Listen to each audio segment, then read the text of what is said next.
Friend நேத்து வாழைப்பூ குடுத்துருந்தாங்க. Evening போல கொஞ்சம் ஃப்ரீயா இருந்தேனா, அந்த டைம்ல வந்து பார்த்தீங்கன்னா, காத்தோட்டமா வெளிய எடுத்துட்டு போய் உட்காந்து, வாழைப்பூ வந்து கிளீன் பண்ண ஆரம்பிச்சுட்டேன்.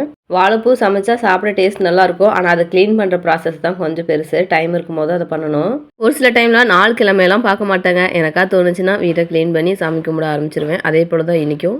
வீடெல்லாம் கிளீன் பண்ணிட்டு விளக்கேத்திருந்தேன். ஒரு சில பேர் கேட்டிருந்தீங்க, "சிஸ்டர் நெறைய குழம்பு ஒரு சில டைம்ல வைக்கிறீங்க. அந்த குழம்பு மீதி ஆயிட்டா என்ன பண்ணுவீங்க? நைட்டுக்கும் அதே விட்டுருவீங்களான்னு?" சொல்லி கேட்டிருந்தீங்க. குழம்பு, சாப்பாடுலாம் அதிகமா செய்ற அன்னைக்கு அத்தை, மாமாவுக்கு குடுப்பேன். அவங்களும் சாப்பிட்டு மீதி இருக்குது அப்படின்னா, அன்னைக்கு வந்து பார்த்தீங்கன்னா, நைட்டுக்கு அதே விட்டுருவேன். அதே போல தாங்க இன்னைக்கு வந்து பார்த்தீங்கன்னா, பருப்பு, கத்திரிக்காய், முருங்கக்காய் போட்டு சாம்பார் வச்சிருந்தேன். குழந்தைங்கள சாப்பிட வச்சுட்டு அத்தை, மாமாவுக்கும் குடுத்துட்டோம். ஒரு நேரம் நாங்களும் சாப்பிட்டோம். அப்புறம் மதியம் போல பசி எடுக்கல அப்படிங்கிறதுனால சாப்பிடல. அதனால அந்த குழம்பு மீதி ஆயிடுச்சா, நைட்டுக்கு அதே விட்டுறலாம்னு சொல்லிட்டு சூடு பண்ணி எடுத்து வச்சுட்டேன். எப்பலாம் இந்த மாரி குழம்பு மீதியாதோ, அப்பலாம் வந்து இந்த மாரி ஏதாச்சும் சைட் டிஷ் செஞ்சு வச்சுட்டோம் அப்டின்னா, குழந்தைங்க நல்லா விரும்பி சாப்ட்டுருவாங்க. நான் சைட் டிஷ் ரெடி பண்றேனோ இல்லையோ, ஒரு சில டைம் என்னுடைய கணவர் இல்லைன்னா ஜெய்குட்டி 2 பேத்துல யாராவது ஒருத்தர் ரெடி பண்ணிருவாங்க. ஜெய்குட்டி ஸ்கூல் விட்டு வந்தோனே கொஞ்சம் டயர்ட் ஆயிறானா, அதனால அவன் ரெஸ்ட் எடுக்க ஆரம்பிச்சுடுறான்.